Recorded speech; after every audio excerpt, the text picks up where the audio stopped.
الحمد لله رب العالمين والصلاة والسلام على من لا نبي بعده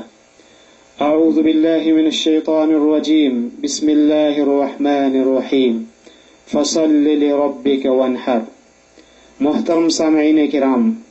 آج کے اس پروگرام میں ہم بات کریں گے قربانی کی فضیلت اور اس کی اہمیت کے متعلق۔ اللہ رب العالمین کے پیغمبر خلیل الرحمن حضرت ابراہیم علیہ السلام بڑھاپے کی حالت میں ملنے والے اپنے اکلوتے لخت جگر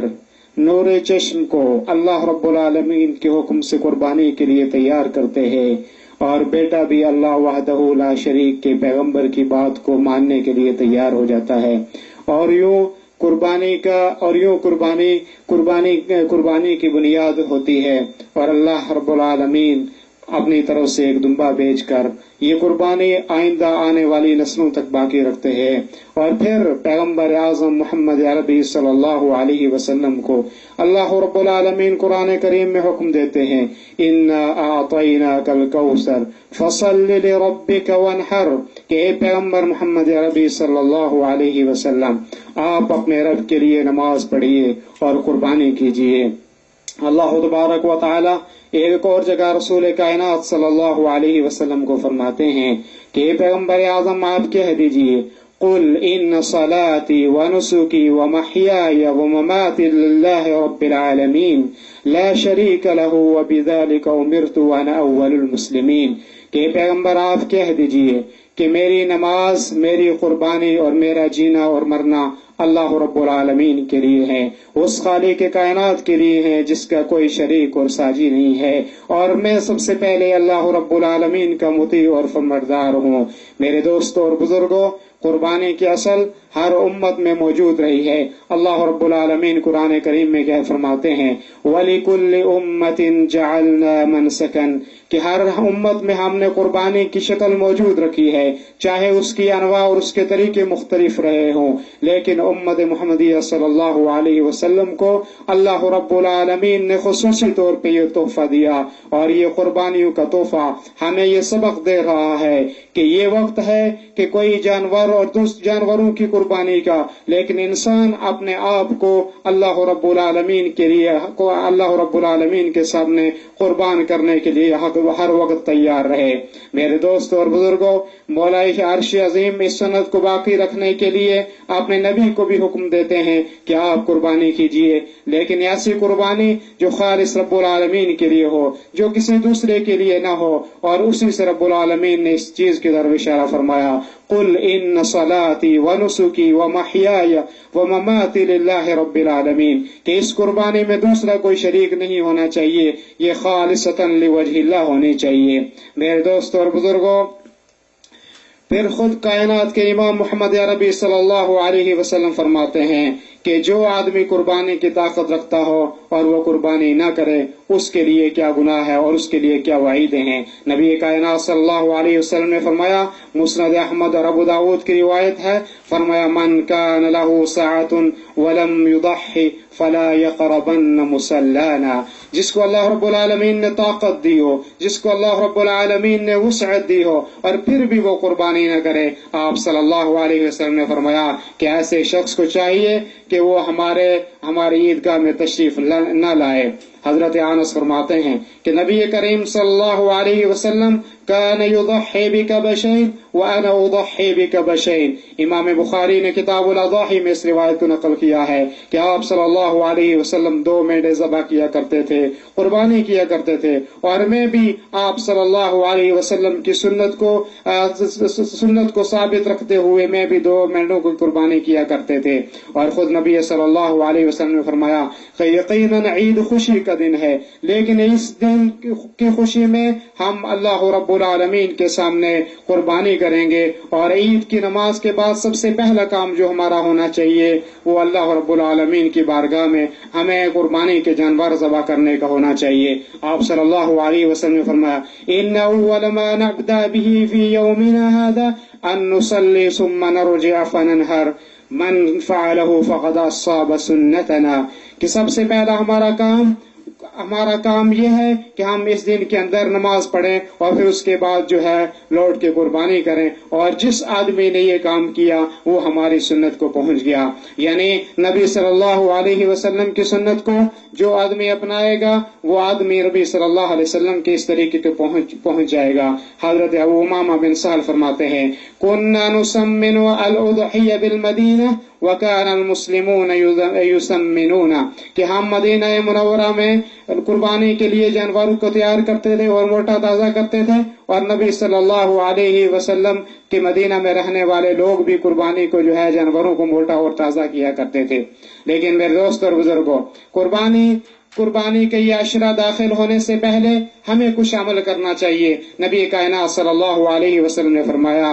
इज़ा रअयतुम हिलाल ज़िल हिज्जा व अराद अहदुकुम अन युज़हि फलयुमसिक अन शअरिही व अज़फारिही, रवाहुल बुखारी फी किताबिल अज़ाही, कि जो आदमी ज़िल हिज्जा का चांद देखे तो चांद देखने के बाद और वो इरादा रखता हो कि मैं कुर्बानी करूंगा, तो वो अपने बाल और नाखून न काटे। इससे मुराद सारे जिस्म के बाल हैं, चाहे वो सर के बाल हों, चाहे वो बगल के बाल या मूछें या कोई और बाल हों, वो सारे बाल कुर्बानी का जो इरादा रखता हो उसके लिए ये है कि वो उसके बाद बालों को न काटे। इसी तरीके से नाखून हाथ और पाँव के वो भी सुन्नत को अमल करते हुए वो तर्क कर दे और इनको न काटे। और फिर जब कुर्बानी हो जाए, कुर्बानी हो जाने के बाद जैसे उसको वक्त मुयस्सर हो उस वक्त जो है वो अपने नाखून और बाल काट ले। कुर्बानी का मकसद अल्लाह रब्बुल आलमीन का तक़र्रुब हासिल करना है, उसकी रज़ा हासिल करना है, और ये अल्लाह रब्बुल आलमीन के नबी सल्लल्लाहु अलैहि वसल्लम की सुन्नत के ऊपर अमल करना है। तो ये जितना अजीम अमल है, जितना अहमियत का हामिल अमल है, उतना ही नबी करीम सल्लल्लाहु अलैहि वसल्लम की सुन्नत के ऊपर अमल करने का सवाब भी ज्यादा है। अल्लाह रब्बुल आलमीन फरमाता है कि इसका ताल्लुक इखलास से भी है, इसका ताल्लुक दिल से भी है। कुरान करीम में अल्लाह रब्बुल आलमीन ने फरमाया, लन यनालल्लाह लुहूमुहा वला दिमाउहा वलाकिन यनालुहु तक़वा मिनकुम। सूरह हज की आयत है कि अल्लाह रब्बुल आलमीन के यहाँ ना तो गोश्त पहुंचता है ना खून पहुंचता है, लेकिन अल्लाह रब्बुल आलमीन आपके तक़वे को देखता है कि आप अल्लाह रब्बुल आलमीन के लिए कितने खुलूस और कितने दिल की गहराइयों के साथ आप अल्लाह रब्बुल आलमीन के लिए जानवर ज़बह कर रहे हैं। और ये भी होना चाहिए कि जब ये इतना बड़ा अजीम अमल है और इस्लाम के शायर में से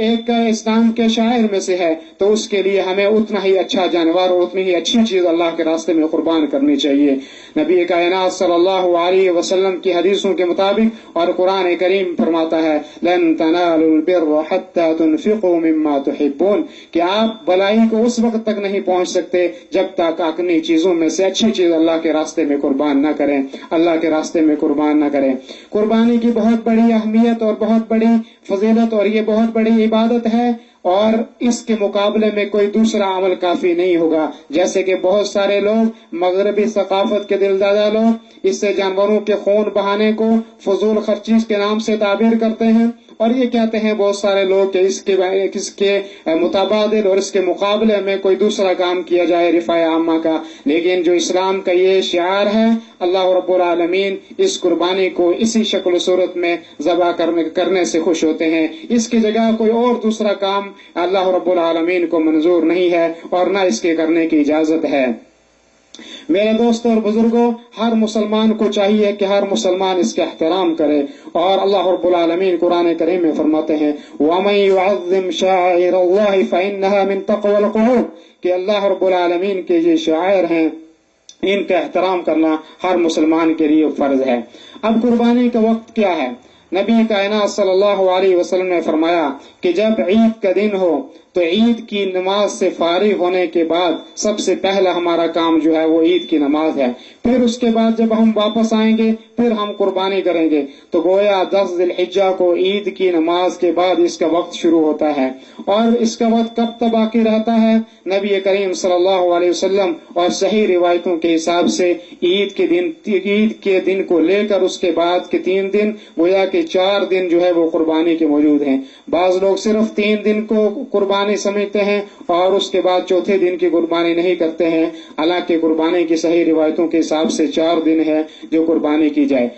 इन 4 दिनों में दिन और रात दोनों बराबर हैं। दिन के अंदर भी आदमी ज़बह कर सकता है और रात के अंदर भी ज़बह कर सकता है। दिन और रात की कोई इसमें क़याद नहीं है। चुनांचे नबी करीम सल्लल्लाहु अलैहि वसल्लम की सुन्नत के हिसाब से अगर देखा जाए तो दिन में कुर्बानी करना अफजल है। क्या अगर कोई आदमी ईद की नमाज से पहले कुर्बानी कर देता है उसका ये अमल कबूल हो जाएगा, उसका ये अमल सही है? नबी करीम सल्लल्लाहु अलैहि वसल्लम ने फरमाया मन ज़बह क़ब्ल अस्सलाति फलयुइद।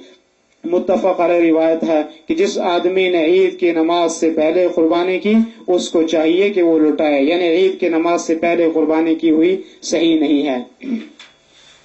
ये बहुत मसाइल थे जो हमारे कुर्बानी के ताल्लुक से और उसकी अहमियत के मुतालिक से। अब हम बात करते हैं कि किन जानवरों की कुर्बानी करना सही है और कौन से जानवर कुर्बान किए जा सकते हैं। अल्लाह रब्बुल आलमीन ने कुरान करीम के अंदर फरमाया समानियत अज़वाज मिन अज़्ज़ान इस्नैन व मिन अल-मअज़ इस्नैन, और दूसरी आयत में फरमाया व मिन अल-इबिल इस्नैन व मिन अल-बक़र इस्नैन, के 8 किस्म के जानवर हैं जिनको ज़बाह किया जा सकता है कुर्बानी के लिए, और जो नस्स क़तई से साबित हैं और हदीस में नबी सल्लल्लाहु अलैहि वसल्लम ने खुद भी उनको ज़बाह किया है और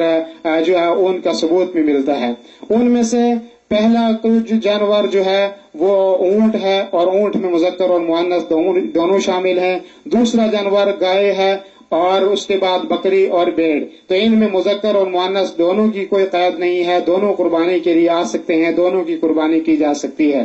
और इसी तरीके से ऊंट और गाय की कुर्बानी में हिस्से भी किए जा सकते हैं। रिवायतें मुख्तलिफ हैं। नबी सल्लल्लाहु अलैहि वसल्लम ने हज के मौके पर जो ऊंट में हिस्से डालने के लिए कहा गया है वो 7 का लफ्ज मिलता है कि एक ऊंट में 7 आदमी मुशारकत कर सकते हैं और शरीक हो सकते हैं। लेकिन हज के ताल्लुक से दूसरी रिवायत 10 की कि एक ऊंट में 10 आदमी भी शरीक हो सकते हैं। तो गोया अगर इन दोनों रिवायतों के दरमियान तत्बीक की जाए जैसे कि बाज़ मुहद्दिसीन ने की है, तो फिर ये साबित होता है कि आदमी हज के अज़ीम मौके पर 10 आदमी जो है 7 आदमी उसमें शरीक हो जाएं, और कुर्बानी के मौके पर 10 आदमी ऊंट में शरीक हो सकते हैं। गाय में जो है वो 7 आदमी शरीक हो सकते हैं। और बकरी एक आदमी, अगर एक घर में रहने वाले लोग एक फैमिली जो माने जाते हो, एक फैमिली जिनके पर लफ्ज का इतलाक होता हो, या बाज लोगों ने उसकी ताबीर ये की है कि जो एक छत के साए तले रहते हों, जो एक घर के अफराद हों, तो उनकी तरफ से घर में अगर घर का बड़ा आदमी एक बकरी ज़बह कर देता है या एक भेड़ ज़बह कर देता है तो वो सारे घर वालों की तरफ से काफी हो जाएगी। लेकिन ऊंट और गाय की शक्ल जो है वो इससे मुख्तलिफ है। इन जानवरों की उम्र कितनी होनी चाहिए जिनको हम अल्लाह के रास्ते के अंदर कुर्बान करेंगे? ऊंट की उम्र के नबी करीम सल्लल्लाहु अलैहि वसल्लम ने फरमाया कि ला तज़बहु इल्ला मुसिन्ना, कि तुम ज़बाह ना करो मगर ये कि 2 दांत वाला जानवर होना चाहिए। तो ऊंट की उम्र जो है वो कम से कम 5 साल होनी चाहिए, और गाय की उम्र जो है वो 2 साल होनी चाहिए, और बकरी जो है तकरीबन 1 साल। लेकिन इसके बाद नबी सल्लल्लाहु अलैहि वसल्लम ने फरमाया कि ला तज़बहु इल्ला मुसिन्नतन इल्ला अन यअसर अलैकुम फतज़बहु जज़अतन मिन अद-दअनी। सही मुस्लिम की रिवायत किताबुल अज़ाही में मौजूद है कि मगर अगर आपको कोई जानवर न मिलता हो और आपके पास भेड़ का जो है वो 6 महीने का बच्चा हो और वो ऐसा लगता हो कि ये साल के बराबर है, तो उससे ज़बह किया जा सकता है। गोया कि सिर्फ भेड़ या दुम्बे जो 6 महीने का हो लेकिन वो लगता हो कि साल के बराबर है, तो उससे ज़बह किया जा सकता है। बाकी सारे दूसरे जानवरों में 2 दांत होना शर्त है। किन जानवरों की कुर्बानी जायज नहीं है? ये जो जानवर मैंने बयान किए हैं और कुरान करीम और हदीस में मौजूद हैं, इन जानवरों में भी कुछ जानवर ऐसे हैं कि जिनको कुर्बानी करना सही नहीं है। उनमें सबसे पहला जानवर वो है कि जो एक आंख का काना हो, जो ऐबदार हो, उसकी कुर्बानी नबी सल्लल्लाहु अलैहि वसल्लम ने करने से मना किया और फरमाया कि जब आप कुर्बानी का जानवर खरीदने के लिए जाओ तो अच्छे तरीके से देख लो कि उसकी आंख और जो है उसके अंदर कोई लंगड़ापन या कमजोर तो नहीं है। सबसे पहले जानवर जो है जिसकी कुर्बानी सही नहीं है वो है कि जो एक आंख का काना हो और उसका कानापन बिल्कुल वाज़ेह और बैयन हो। और इसी तरीके से दूसरा जानवर वो है کہ جو لنگڑا ہو اور اس کا لنگڑا پن بالکل واضح اور ظاہر نظر آتا ہو، اور تیسرا جانور وہ ہے کہ جو بیمار ہو اور اس کی بیماری واضح طور پر سامنے نظر آتی ہو، اور اسی طریقے سے وہ جانور کہ جو بالکل لاغر اور کمزور ہو اور اس کی ہڈیاں نکلی ہوئی ہوں، جن جانوروں کی قربانی کرنا صحیح نہیں ہے۔ ان جانوروں میں کیا خصی اور غیر خصی کی کوئی قید ہے؟ نہیں، دونوں قسم کے جانور اللہ کے راستے میں قربان کیے جا سکتے ہیں اور ذبح کیے جا سکتے ہیں۔ اونٹ کے ذبح کرنے کا کیا طریقہ ہے؟ نبی صلی اللہ علیہ وسلم نے فرمایا کہ اس کا بایاں پاؤں جو ہے وہ باندھ دیا جائے اور کھڑا کھڑا جو ہے برچھی اس کے حلق کے اندر ماری جائے، اس طریقے سے اس کو ذبح کیا جائے۔ لیکن جو باقی جانور ہیں ان جانوروں کو لٹایا جائے ایک پہلو پہ، اور پہلو پہ لٹانے کے بعد جو ہے ان کے کمر کے اوپر پاؤں رکھا جائے اور چھری تیز کر کے جو ہے انہیں ذبح کیا جائے۔ تو چھری جانوروں کو نبی صلی اللہ علیہ وسلم نے فرمایا کہ احسان، اللہ رب العالمین نے احسان کرنا ہر چیز کے اوپر لازم قرار دیا ہے، تم بھی اپنے جانوروں کے اوپر احسان کرو اور جو ہے چھری تیز کر کے جانوروں کو ذبح کیا کرو، اور ذبح کرتے وقت جو ہے اللہ رب العالمین کا نام لینا، بسم اللہ اللہ اکبر کے الفاظ کہہ کر جو ہے وہ ذبح کرنا چاہیے۔ اور سنت طریقہ یہ ہے کہ آدمی قربانی کے اپنے جانور کو خود ذبح کرے، خود اپنے قربانی کے جانور کو ذبح کرے اور جو ہے ذبح اپنے جانور کو خود ذبح کرے۔ لیکن اگر کوئی آدمی ایسا ہے کہ جو خود ذبح نہیں کر سکتا ہے، یا عورتیں ہیں خود ذبح نہیں کر سکتی ہیں اور ان کو کسی آدمی کی مدد کی محتاج ہے، تو دوسرے آدمی بھی ان کے ساتھ جو ہے مدد کر سکتے ہیں اور ان کے ساتھ شامل ہو سکتے ہیں۔ قربانی کے گوشت کی تقسیم کی کیا شکل ہونی چاہیے؟ قربانی کے گوشت کی شکل یہ ہے، قرآن کریم میں اللہ رب العالمین نے فرمایا فَكُلُوا مِنْهَا وَأَطْعِمُوا الْبَائِسَ الْفَقِيرَ، سورہ حج کی آیت ہے کہ آپ اس سے خود بھی کھاؤ اور جو فقیر اور کمزور لوگ ہیں انہیں بھی کھلاؤ۔ تو صحیح طریقے سے اگر دیکھا جائے تو اس کے تین جو ہے حصے کر لینا چاہیے، ایک اپنے پاس خود رکھنا چاہیے اور اس سے کھانا چاہیے، اور دوسرا جو اپنے قریبی اور پڑوسی رشتہ دار ہیں ان کو دینا چاہیے، اور تیسرا حصہ جو مسکین اور فقیر اور غریب لوگ ہیں انہیں دینا چاہیے، اور جو قربانی کا عظیم اور سب سے بڑا مقصد بھی ہے ان کو اپنی خوشی کے اندر شامل کرنا چاہیے۔ کیا قربانی کے گوشت کو ذخیرہ کیا جا سکتا ہے؟ نبی صلی اللہ علیہ وسلم نے شروع میں قربانی کے گوشت کو ذخیرہ کرنے سے منع کیا، جیسے مسلم شریف کی روایت ہے، حضرت عائشہ روایت کرتی ہیں کہ نبی صلی اللہ علیہ وسلم نے فرمایا کہ میں نے تم کو شروع میں قربانی کے گوشت کو ذخیرہ کرنے سے منع کیا تھا، لیکن اب میں تمہیں اجازت دیتا ہوں کہ اگر وہ اس کو ذخیرہ کرنا چاہے تو وہ کر سکتا ہے، لیکن ذخیرہ کرنے سے پہلے یہ سوچنا ہے کہ کیا ہمارے آس اور ہمارے پڑوس اور ہمارے قریبی رشتہ داروں میں کوئی اس کا محتاج تو نہیں ہے، اور اگر سارے لوگ قربانی کرتے ہیں، سب لوگوں کے پاس گوشت موجود ہے تو آپ اس سے ذخیرہ کر سکتے ہیں، ذخیرہ کرنے کی اجازت ہے۔ قربانی کے جانور جس سے ذبح کروایا جائے، قصاب، اگر کیا اس کی اجرت اس کے گوشت میں سے دی جا سکتی ہے یا نہیں؟ ایسا کرنا منع ہے، اس کے گوشت میں سے اس کی اجرت دینا صحیح نہیں ہے، اس کی اجرت جو ہے وہ اس کو الگ سے دی جائے گی۔ مسافر آدمی کیا قربانی کر سکتا ہے یا نہیں؟ مسافر آدمی کے اوپر قربانی کرنا صحیح ضروری نہیں ہے، لیکن اگر اس کو اللہ رب العالمین نے مال اور دولت و طاقت دی ہو تو وہ قربانی کر سکتا ہے۔ اسی طریقے سے قربانی کے لیے نصاب کا ہونا شرط نہیں ہے، جس طریقے سے زکوٰۃ کا نصاب، یا جیسے بعض لوگوں کا خیال ہے کہ اس کے لیے نصاب ہونا چاہیے، اور اگر آدمی اس نصاب کو نہیں پہنچتا ہے تو اس کی قربانی صحیح نہیں ہے، لیکن ایسی کوئی بھی شرط نہیں ہے۔ جس آدمی کو شوق ہو، جس آدمی کے پاس مال ہو، تو ایسے آدمی کو قربانی کرنا چاہیے، اس کی قربانی صحیح ہو جائے گی۔ قربانی قرض لے کے کرنا صحیح ہے یا نہیں؟ جب قربانی فرض نہیں ہے، ضروری نہیں ہے، تو ایسی صورت میں قرض لے کے قربانی کرنا صحیح نہیں ہے، لیکن اگر کوئی آدمی وقتی طور پہ اس کے پاس اس کا مال جو موجود نہیں ہے اور وہ کچھ دنوں کے بعد آ سکتا ہے، تو ایسی صورت میں اگر وہ قربانی کا جانور لے کے ذبح کرتا ہے تو کیا جا سکتا ہے۔ یہ وہ مسائل ہیں کہ جو بہت اختصار کے ساتھ، اور کچھ مسائل ہم نے ذکر کیے ہیں۔ اللہ رب العالمین سے دعا ہے کہ رب العالمین ہمیں قربانی کی اہمیت اور اس کی عظمت کو سمجھنے کی توفیق عطا فرمائے، اور اس کو خالصتاً لوجہ اللہ، اللہ کی رضا اور اللہ سے قرب حاصل کرنے کی توفیق عطا فرمائے، اور اس میں ہر قسم کے ریا اور نمود اور دکھلاوے سے ہماری حفاظت فرمائے۔ وصلی اللہ وسلم علی نبینا محمد وعلی آلہ وصحبہ اجمعین۔